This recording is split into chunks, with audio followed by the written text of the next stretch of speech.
Welcome back to the Theater Podcast, intimate, personal conversations with the industry's biggest names. I'm your host, Alan Seals, and our guest today is Jelani Remy, who is this completely humble guy who seems truly called to actually educating and giving back, right? He wants to continue to teach and to work with youth and just to inspire. It's really a fun conversation we had with him. We have a fun comparison between spending 7 years in Lion King and in playing Simba, an iconic fictitious character, versus Eddie Kendricks in Ain't Too Proud, a real life guy from the Temptations. Just the ability to compare and contrast those two roles was actually quite fun. But he's in an upcoming speaker series out in New Jersey that you got to check out. Can't wait to share this with you. As always, find me online on Instagram, Twitter, and now like TikTok, and connect with me. Leave a rating, leave a review. Let me know you're listening. And everybody, please enjoy this episode with Jelani Remy. Here you go. 1, 2, 3.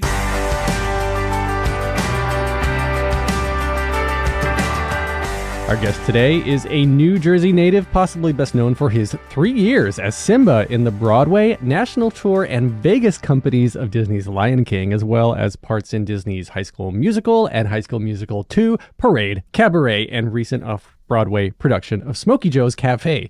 He was also Eddie Kendricks in the Broadway production of Ain't Too Proud and will be the guest in the upcoming Broadway lecture series at Stageworks at Studio 237 on March 11th. Jelani Remy, welcome to the Theater Podcast. That was so beautifully said. Oh my gosh. Well, thank you. That was so great. It's all your work, man. Thank you so much. I mean, it's great to be here. Hi, everybody. It is a thrill. So where did you start out with your love for theater? Because obviously we're going to get into Lion King, and I'm sure everybody asked about that. But I want to know, little Jelani, like what made you look up to, did you look up on a stage? Did you see a movie and you were like, that's it, that's what I need to be? Well, you know, I was a kid who always loved to sing and create. And I was sort of that kid that like asked my parents for a school set so I can play school in my playroom by myself with my stuffed animals. You laugh, but I want to play homework. I want to play homework. Well, I just loved I loved playing the role of. I loved stepping into the role of. Or so I was the head teacher. And I had all my stuffed animals be my students, and I was like grading papers. I was doing tests. I was really committed to the craft, but I didn't know what it was. But in hindsight, that was acting. That was sort of diving into the musical theater world because I love music and I love playing. And it was actually my chorus teacher in middle school, high school, Jen Jessen, who sort of pushed me to do my first musicale, which was Grease. And I got the role of, you guessed it, Duty. And and I got to play that role, and he had a song. Duty has a song called Those Magic Changes. And I practiced it. And I remember like it was our dress rehearsal for our friends at school, and I got to sing it in front of the school, and they clapped for me. And I've never felt anything like that before. I never felt that sort of rush, that sort of excitement of like giving your all to something that you work so hard for in this craft that you sort of dabbled in throughout your life, you know, but now it's come to fruition where you got to do the process. And I fell in love with it instantaneously and knew that like that's what I wanted to keep doing. Wow. Grease, man. Well, the all-American musical about changing yourself so people like you. There's that. But also it was about like what theater does for kids in high school. Like I finally felt like I belonged somewhere, you know, like I was a floater. I had a lot of friends in all different areas. I played the sports too. Like I was that jack of all trades. That's what they call it, jack of all trades. Mm-hmm. Yeah. Like I would sing the national anthem in my football uniform, my gear. I'd climb up the bleachers in the cleats. And I remember my coach at South Lock would be like, son, go up there and sing that anthem, but don't do any of that ooh, ah, ah stuff. You sing it like it's supposed to be sung straightforward. You understand? And like, ooh, ah, ah. He didn't want any of the runs. But like I got to perform while, you know, being on JV.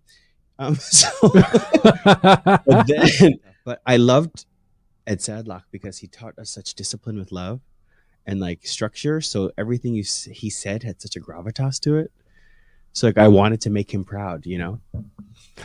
Yeah, I mean I think that's like a good coach. You know what I mean? great coach, and I think that's also why now I love teaching still to this day. Not from playing by myself in my playroom, but from having great teachers and mentors along the way that were rooting for me and sort of giving me tough love, but also like opening up my potential and really throwing me out there. Did you were you an only child? Do you have any siblings? In my mind, I was, but there were four other siblings around me. Oh, I was expecting you to say you were an only child because when you're like playing school by yourself, I thought you. Is that fun for siblings to play school? No, they didn't want to do that. They didn't want to do that. No, it was a solo mission, and I was also the youngest, so I felt like I now know that I'm the youngest because my parents finally got the mix right. After me. But the other ones are fantastic individuals in their own respective fields. But we're all super close. But no, nobody wanted to play school with me. But we did play like mobsters or like Three Ninjas. Like I definitely did Mortal Kombat with my brothers, like things like that. Which insight was acting. Oh, absolutely. It surely was. Or like we definitely thought we were Boys to Men at one time. I'll never forget. Like one time, our parents like left us home alone because my eldest brother was watching us, and we were doing like Boys to Men, and I was dancing on a coffee table, and it shattered, and the concert was over. Do you hear what I'm saying? Yeah. Oh yeah. The concert was over, and we had to wait till our parents got home, and they got in trouble and not me because I was the wee one. But like, yeah, you were the youngest. You were just going along with what they said. You know what I mean? I hear that. As the oldest child, I feel I know what you're talking about. I feel totally. So I got in trouble all the time for things that I allowed my brother to do.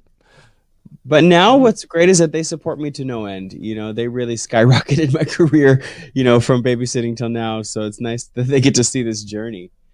And that's one of the main things also is fun is getting to like, yes, I've gotten to explore the world with shows, but like what's so fun now is bringing it back home.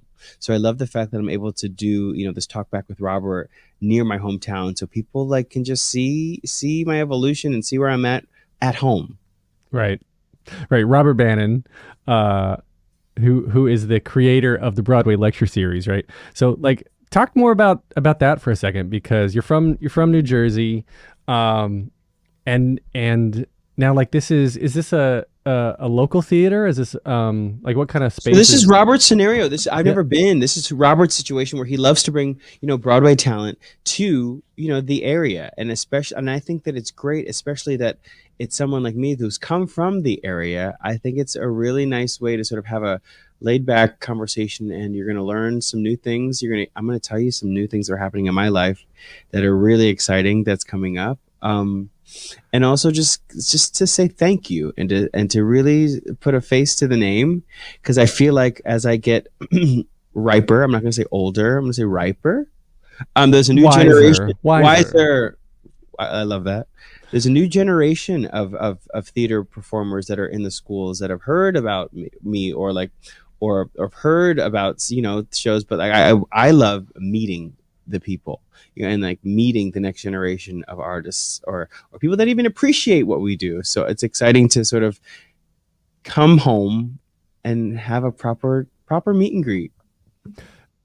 You mentioned, performing around the world and whatnot, and being in Lion King, I feel like is it's like an institution right now, because it's this giant machine. There are these shows that have been around for now literal decades.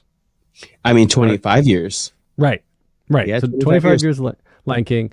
You got Wicked and Aladdin and just a handful of others. I think, Hamilton's going to be running, I think, forever as well. But like, do you remember the first time you saw Lion King as when you were younger? Was it? Of course. So then getting to play Simba. Iconic. Right. Yeah. So I got the show. I was doing another show for Disney. I was doing High School Musical out of college. It was the best experience ever. I was scared, SHIT-less, to sort of go into this theater world that I liked, but I didn't know the potential. I loved rather, but I didn't know the potential of it. And being in a Disney show is just the most incredible experience because nobody does a show like them. And also like we were at the pinnacle of like the High School Musical phase with the world. Right. We were treated like rock stars, and I got to learn so much from such amazingly talented and kind people. And then we did High School Musical 2 after that, which was, it didn't go where we wanted it to go. You know what I mean? I'll say that. It's a sequel. But the show didn't go where we wanted it to go. But then my Lion King journey was so beautiful. And I mean, people know the story. You said I did the show on Broadway for a little over 3 years, but I was in the company in the Las Vegas production and the national tour for a collective of 7 years. Wow. So I definitely grew up with the Lion King. And I feel like this role has become so near and dear to my life and my heart. And it's a family thing for me. And I had the opportunity to go to Abu Dhabi a few months ago to play Simba out there. So the show always has little reminders, and I got to perform with like the king of Saudi Arabia. And the show has just really given me such amazing experiences, but also like so many attachments. And I don't think it'll ever leave my life. And I don't want it to. The show is just, it changed me. It really did. What was it like moving into a show, I guess that was such an established, it's an established, like you said, it's iconic. It's one of the things where you think of what's on Broadway now, Lion King is one of the first things people are going to mention. That's right. And there's a reason, because the show has so many great messages and so many great things to see and feel. I think that's what people love most about the show, is that you feel it. And for me to step into it, I was first cast as the back legs of the rhinoceros. Yeah. You were the rhinoceros? I paid my dues. I was the bum. Yeah. Rhinoceros. But look at that journey from starting from, a buttocks to the king. Which is awesome, because I got to learn how the show worked and the appreciation of the ensemble of any show, but especially so like the Lion King. It was just wonderful.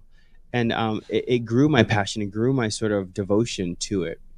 And I think that, being part of it, I then learned how to put myself into it. And I got to put Jelani into my Simba and do things that made me laugh. I'll tell you that what I also did is that the kids, there's 2 young Simbas, then they trade off because of child labor laws. They're only in the shows for a certain amount of time, and they grow so fast. So it's like once you get, they leave so quickly. But I made it my mission to study each individual kid. And anytime one was on, I would do his little, like whatever I carried from watching him into my performance. And that kept it fresh and exciting. And they always grew and evolved and changed. And I got to study it a little bit and make it sort of fresh and exciting for myself as well. But then also putting my Jelani-isms and making it true to myself. I think that's how I was able to stay with it for so long. Oh, that's so much fun. Fun. I wouldn't even think about mirroring the little kids, but yeah, you're right, because I'm a nuanced actor, you know what I mean? I'm a nuanced performer. So.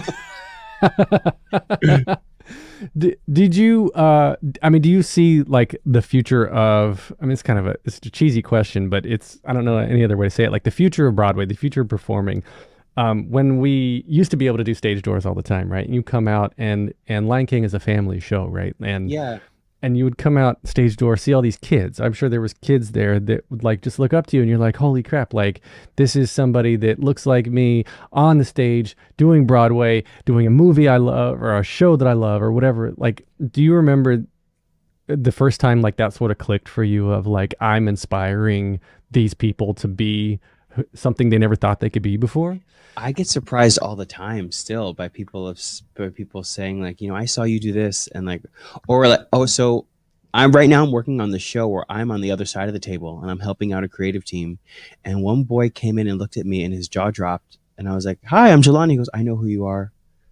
It's an honor to audition for you. And he came and shook my hand, and the rest of the table was shook. Like they were like, what? But, I know that feeling because I had that feeling, when I used to see people at the stage door, and I used to, be in awe and see myself, in these actors, and they used to take the time to smile at me. And that's all it takes, is that connection.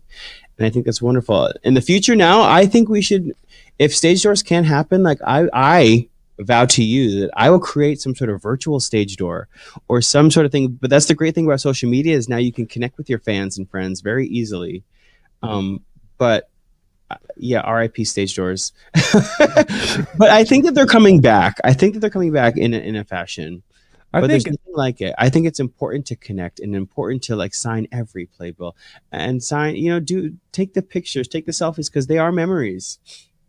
their memories and their moments where if you walk away with a positive emotional attachment to it, that you're going to think back on it and like, I Yes. went to see the show, and is it going to be like the greatest thing I ever did, or a moderately okay thing I did? And then like I think all the icing on the cake around the stage door and your experiences with the people who gave you that magic, I think are only going to add Yeah. to it, right? Like I'll never forget one time I was doing a stage door for Smokey Joe's when stage doors were a thing, and I was doing Smokey Joe's, and this girl was seeing the show, and she came in from Japan, and she just came to me crying like she loved the show so much, and she had a poster, and someone handed her a Sharpie, and she couldn't believe that I would sign her poster, and she just started like shaking like oh my god, and like she went nuts, but like that in that moment like it was nothing for me, but like then thinking back like wow what a cool connection now that we have. And of course, because it's now somebody filmed that reaction, and it makes me giggle to this day. So, I mean, Lion King itself is an iconic show. Simba's an iconic role, and then Ain't Too Proud being Eddie Kendricks, being an iconic person, a real life Another person. one, yeah. Because you're moving into the show like Ain't Too Proud. Ain't Too Proud had a respectable run for a couple years, right? I mean, I say gone too soon, but yeah, it had a great run. Right, had a great run for a little while, but then the Temptations are still performing to And this guess day. what? Guess what? What? One of the guys in our show is now on tour with the Temptations. He's an Uh, actual Temptation. Juwan, right? Juan Jackson, who I Yeah. just spoke to before I got on this call. Um, He is an actual Temptation. So like living proof of like, wow. And I'll never forget my first time my dad saw me as a Temptation, like in the show, he lost his marbles really? and could not compute that like it was me, but Eddie Kendricks, but the Temptation. So he just started calling my name, screaming my name from the balcony. From like Did you hear him during Daddy, the show? Daddy, it's me. Like I'm like, but he's been to shows before, so he knows how to act. But something among that just made him go bananas. And I think that happened to a lot of people of seeing these artists, the Temptations that you knew and you know their music and you love them, to see them in this show form. Like some people just couldn't handle it. Like it was like simulation overload. But that's incredible. Like that's the theater magic, right? So I studied Eddie. I studied his isms. I got food for thought from our amazing director Des Mackinoff. I worked with the amazing choreographer Sergio Trujillo and Edgar Gallino. But my breakthrough moment was when Otis Williams took me to dinner Mm. and sat me down and was like just talking to me about Eddie, and like it was just like wow, this man lived it and he's here talking to me about it and giving me these nuggets of truth that I can now like put into my performance. And when I tell you that I had the most fun doing that show with those gentlemen and ladies, and the entire cast and crew was just beautiful people, but we got to tell such a fun story written by Dominique Morso. And so I am so thrilled that show happened. I'm thrilled that it lives on, and I'm thrilled to be a part of that legacy. I love these shows that are so expertly becoming these biopics about these. Again, I use the word iconic bands or people or moments in time, right? Because while we are entertained and we're getting this great performance from these great performers and the singing and the dancing is awesome, we're also getting a history lesson that we don't realize, that we don't forget. And being able to learn as much as we've learned about the Temps and about Eddie and about Otis and about all these people, like just the struggles that they have to go through and the way that Motown shaped the entire music industry, right? Totally. Everybody wants to be Beyonce, but does everybody want to put in the work? No? You know what I mean? They sacrificed everything to make this happen.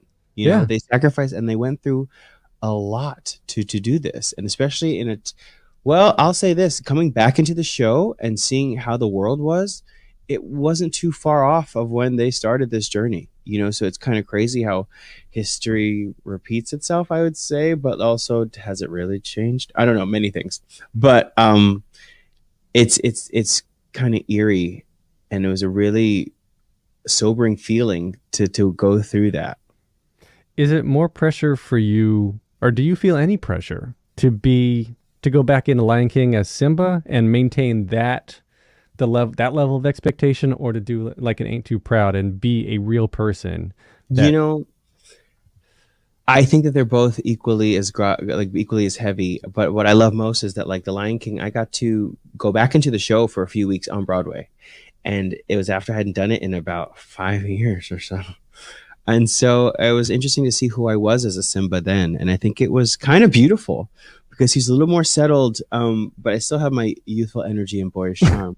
um, but I was a different person, you know, and it was really special to see and to do.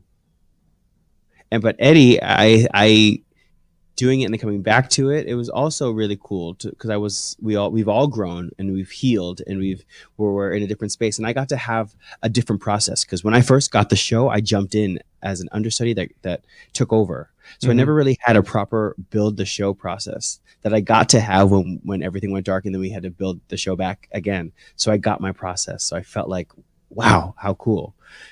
So yeah, it was definitely different. Oh, so the timeline then, were you an understudy for Eddie when the pandemic hit, and then coming out of it, you took over the role permanently? No, so when I first got the job, I was hired as a standby, so I covered for the 5 temps. So I was a swing, and then after that's a big range, man. Well, I was back into the jungle. You know, I wanted to do anything. I wanted to sort of explore my abilities, and I got this opportunity, and I wanted to take it and run with it. And so I did. I covered a bunch of guys and the ensemble specialties. Like I was doing the thing. And then Jeremy Pope, who originated the role of Eddie Kendricks, was leaving the show, and our director Des gave me the opportunity to step in.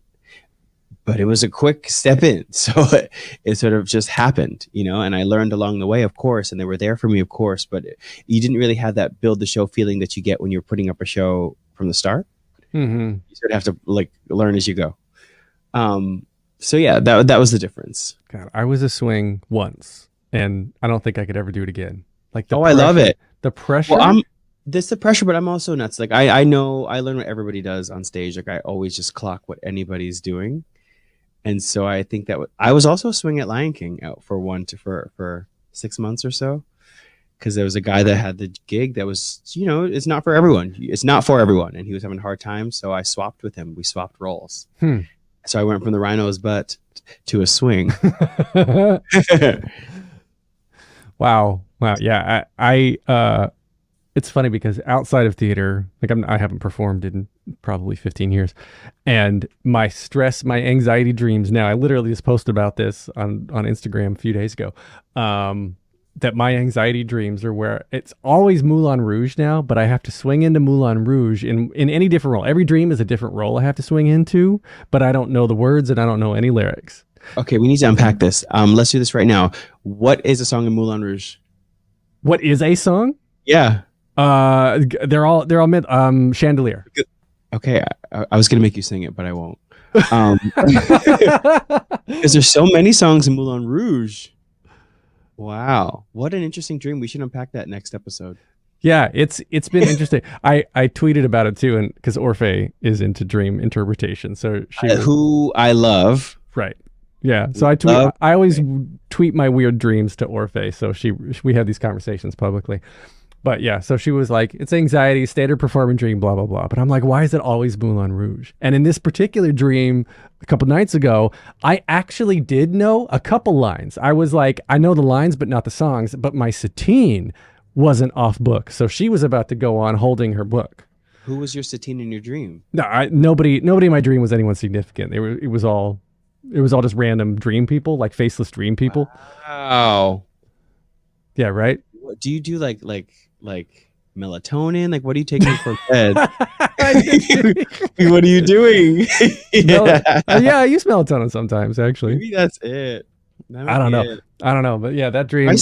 Try sleepy time tea. Try that. But you know what, though? One time, normally I wake up right as curtain goes up. There was another time when then I was in the audience. Literally, it was like showtime. It was that normal 3 minutes after curtain when you're expected to go up, and they were like, "Alan Seals, please go to the stage door," or whatever. And I was like, "What's going on?" And they were like, "We need you to swing in right now." I'm like, "I'm literally sitting in the audience, and I've never even auditioned for the show, and you want me to go in?" They're like, "Yep, that's your costume.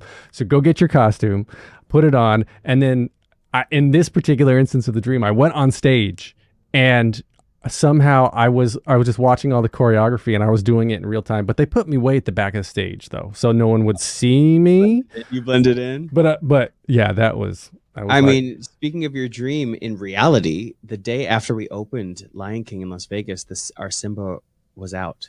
And I had 2 rehearsals, I think, under my belt. So they put me on. Ooh.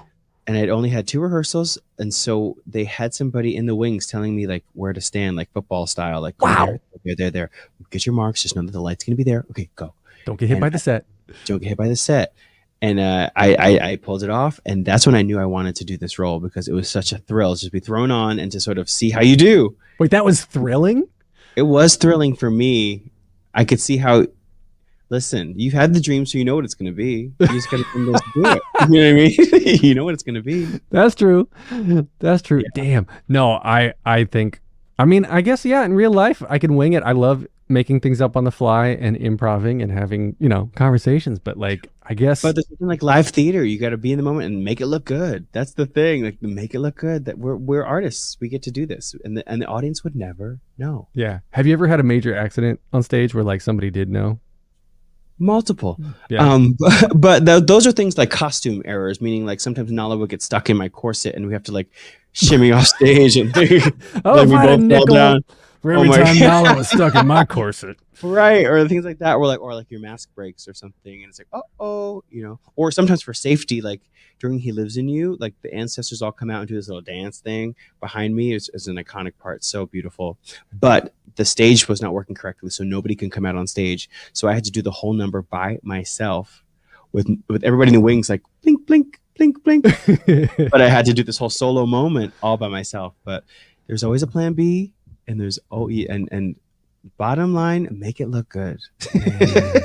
I mean, I can't imagine like Alex Brightman recently, like before Beetlejuice, right, got like hit his head during a performance and got the concussion, right? Like, you know what though? He is so full out though. He is one of the most full out people on the planet. Right. Oh, I did a show once where I had to like run out on stage and like make this hard right turn around a set piece, and I had on my character shoes, and so like I hit the edge of the heel just at that point. Do your listeners know what character shoes are? They do, right? I hope so. Okay. If you don't know, it's a sensible shoe that we wear on stage. They're usually black. I'm a little lift to them. Yeah, little tiny heel, little tiny lift. A little kitten heel. But if you, apparently, as I found out, you catch the edge and you lose all your grip. And so I fell on my butt. I fell on my rhinoceros. and everyone was like, and I got up and just continued on my line, my lines. But like that's the stuff that stresses me out. But if somebody goes up on a line, if somebody forgets an entrance, like the stuff that you feel like you're in control of, I enjoy that stuff. Like where you get to improv a little bit. That's fun. I remember doing a scene with somebody on stage and they forgot their line, so we kept on moving, and then all of a sudden later on they shouted out their line. And exactly, so it's like, oh, welcome back, but you missed it. They're like, well, that's the wrong cue, but okay, we'll go with that. They felt like it needed to be said. Like I will not miss. They get paid by the line, right. So they have to. They have to get it out there. Well, that's amazing. All right, so I wanna just wrap up real quick with 3 standard closing questions that I ask everybody just to end the episodes. The first one, just simply, is what motivates you? What motivates me now is the next generation of young artists, seeing what they're doing, who they are, what they're sort of putting out in the world, and I get to work with them. That motivates me. That's beautiful. Like right now, I'm helping my high school's production of The Prom in Cedar Grove, New Jersey. Go see it March 2nd, 3rd, 4th, and 5th. Oh, it's such a beautiful show too. Well, the school board said that they couldn't do it. I know. they took it back, and now they're doing it, and it's beautiful. And Like to see how literally these- what happened in the show. It happened in real life. exactly. Yeah. But to see how these young people are really, really committing and pushing themselves, it motivates me, and I'm so happy for their success. Yeah, actually, that reminds me. I need to go see that. Come see it. I'll be there. I wanted to go with with Josh Lehman and some of the other prom crew, like the original cast. We were wanting to go. Bring Yeah. How fun. Yeah. That's I'm it. so thrilled for I got to them. text Josh right after this is over. Okay. Cool. Yeah. So next question then. What advice would you give to your younger self and younger people listening now, starting out down a similar path? No doesn't mean no. It means not right now. Beautiful. And then last. I got to do a note too for all my students know this. I say this: if you stay ready, you never have to get ready. If you stay ready, you never have to get ready, because somebody else is going to be ready. What is staying ready for you? That means always being present, always knowing your surroundings, being kind to people. Just being ready for anything. Yes, and you grow with the punches. Being prepared. Oh, I love that. All right. Hardest question now. Last one. If you could only see one show for the rest of your life, but you can see it as many times as you want, what would you see? This is where my anxiety kicks in, because how can I just pick one? I think that I would have to say Pippin is a fun one. Yeah, because one of the reasons I really fell in love with this sport is Ben Vereen's performance, and breaking that fourth wall, the leading player, and the connection and the dancing and the singing and the truthful storytelling and the circus of it all. Oh, I love that. I love that you called it a sport, because I refer to Broadway often as the Olympics of theater. It truly is, because we eat, sleep, and breathe this, and it's a lot of training and sweat and blood, sweat, and tears go into it, It is. And then you have to be at the top of your game. Like you said, you always have to be ready, because those who aren't don't get the gig. You're right. There you go. It all comes back. I'm snapping. It all comes back to that. All right. So, of course, let's see. Get tickets to see you at the Broadway lecture series on March 11th. You can go to. I want to. Wait. I'm going to interject. They say it's a lecture, but I mean, what's a lecture without a couple songs, right? So make sure you. Are you performing? You know what I mean? Why not? But yeah. Okay. Wait. Now I'm snapping. Plug away. Okay. Think Inside the Actor Studio meets Broadway. That's their tagline. Yeah. So March 11th, Stageworks at Studio 237 out in Jersey. Go to stageworksnj.org. And where else can we find you online and connect with you and say hi? Oh my gosh, please say hi. I'm on Instagram at It's Jelani Remy. That's ITSJELANIREMY. Because I love you all. That's a very voiceover artist of you. I'm multifaceted. DJW, thank you. You need to do all the radio commercials for you all the time. I kind of want to do a spin-off with Delilah. That's one of my goals in life. It's Jelani and Delilah. There you go. You can get more episodes like this, more of me at thetheaterpodcast.com. I'm on theater_podcast on Instagram, Twitter, Facebook, TikTok. I don't know what I'm doing on TikTok. If anyone wants to help me on TikTok, hit me up, because I don't know what I'm doing.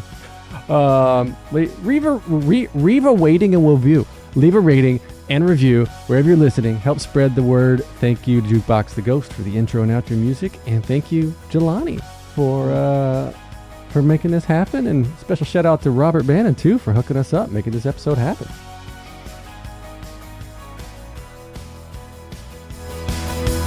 Take a deep breath, make the world a little colorful.